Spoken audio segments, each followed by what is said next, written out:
Hello, I'm probate attorney Dan Scott. I help families work through the probate process in a stress-free environment to provide certainty and closure when they've lost a loved one. Thanks for joining us today on our series called Probate Law from A to Z. We're going to talk about probate law from the very start to the very end, from A all the way to Z, but we're not going to cover all of the letters today. Today we're talking about A. And the three words we're going to talk about is assets, administrator, and administration. We talk about assets, we talk about what assets come into the estate. And basically every asset that is owned by the decedent the moment after his death is part of the assets of the estate. Now you wonder why I phrase it like that, and here's why. There are some assets that the decedent may own the moment before his death, but does not own them the moment after his death. And I'll talk to you about two of them. The first is real estate. If you've got a husband and wife that own their home together, in Tennessee, it's owned by what's called tenants by entireties.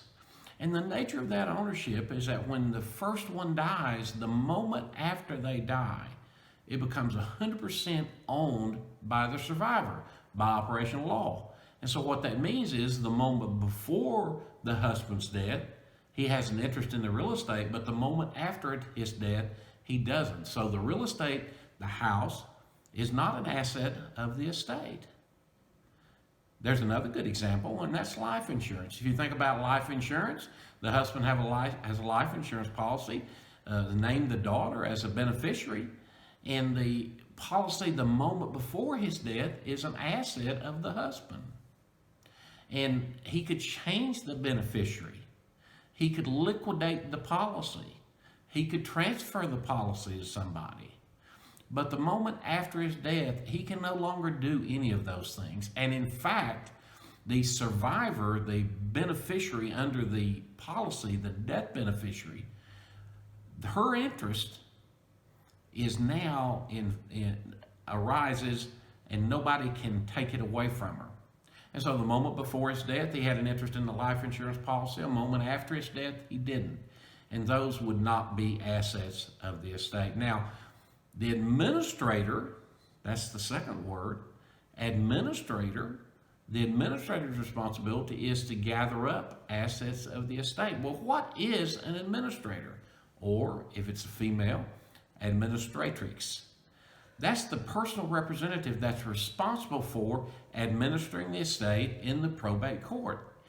If you have an estate where there is no will, then there's going to be an administrator or an administratrix appointed to serve in that capacity. Now we generally refer to them as a personal representative, and I think that's because people can't figure out how to say administratrix. You don't know how many times I practiced just so I could say that for you on this video.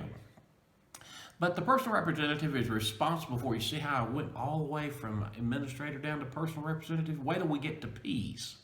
But today we're still on the A's.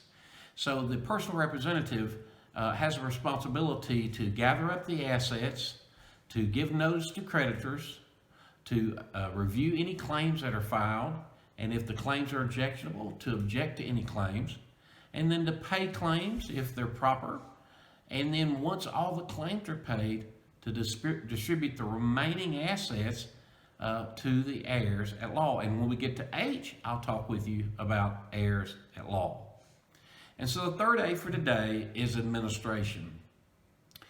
When you hear the estate's in administration, what does that mean? Really, it just means that the estate's in the process of gathering up the assets, reviewing the claims, and then paying the claims, and then distributing the money to the heirs. So that's the administration process. And so it's referred to in that one word, but it's those series of events that take you from the start of the estate down to the time that you can actually close the estate. Well, I hope you enjoyed this letter A today in the probate law from A to Z. And if you did, would you go ahead and like our page if you're on Facebook, or subscribe to our channel if you're on YouTube, and smash the bell, will you? And then we'll get you notice when we do the next letter in probate law from A to Z. Thanks for watching.